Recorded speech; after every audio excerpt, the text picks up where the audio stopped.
নমস্কার বন্ধুরা, কেমন আছেন সকলে? আশা করি আপনারা সকলে খুব ভালো আছেন। আমিও ভালো আছি। আমরা আজকে চলে এসেছি বীরভূম জেলার রামপুরহাট মহকুমার নলহাটি শহরের নলাটেশ্বরী মন্দিরে।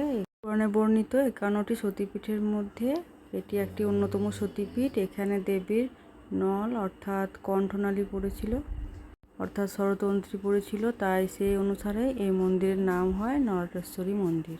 মন্দিরের গর্ভগৃহে রক্তবর্ণা ত্রিনয়নী শিলারূপী মায়ের পূজা হয়। প্রতিদিন প্রচুর দর্শনার্থী মায়ের দর্শন করতে ও পূজা দিতে আসেন। বিশেষ করে শনি মঙ্গলবারে ভিড়টা বেশি হয়। মায়ের মন্দিরে ডান পাশে রয়েছে গণেশ মন্দির। এখানেও সেই গণেশ শিলার ওপরেই বিদ্যমান। এই মন্দিরটি ব্রাহ্মণী নদীর তীরে একটি টিলার ওপর অবস্থিত বলে বেশ খানিকটা উপরে। আর এখানে দেবী মায়ের মতো গণেশজিও শিলারূপেই পূজিত হন। আমরা প্রথমে মায়ের দর্শন করলাম এবং পাশে গণেশজিরও দর্শন করলাম। তারপরে চলে এলাম একটু আশপাশটা ঘুরে দেখতে। দেখুন কি সুন্দর শান্ত নিরিবিলি পরিবেশে মায়ের মন্দির অবস্থিত।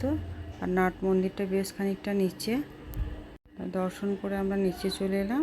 আর এখান থেকে বোঝা যাচ্ছে বেশ উপরে মন্দিরটা অবস্থিত। নাট মন্দিরে রয়েছে হাঁড়িকাঠ, যেখানে মায়ের উদ্দেশ্যে বলি নিবেদন করা হয়।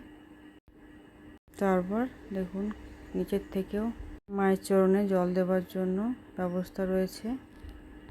এই সমস্ত কিছু সুন্দরভাবে দর্শন করে আমরা চলে এলাম মন্দির সংলগ্ন মহাদেবের মন্দির দর্শন করতে। এটা মন্দিরের ডান পাশে অবস্থিত। এখানে মহাদেব যোগেশ ভৈরব নামে পরিচিত। মন্দিরের গর্ভগৃহে পরপর 5টি শিবলিঙ্গ রয়েছে। মায়ের মন্দির দর্শনের পরে এই যোগেশ ভৈরবের মন্দির দর্শন করে আমরা আজকের দর্শন সমাপ্ত করলাম। সুন্দর শান্ত নিরিবিলি পরিবেশে এই সতীপীঠে আজকের দিনটা আমাদের বেশ সুন্দর কাটলো।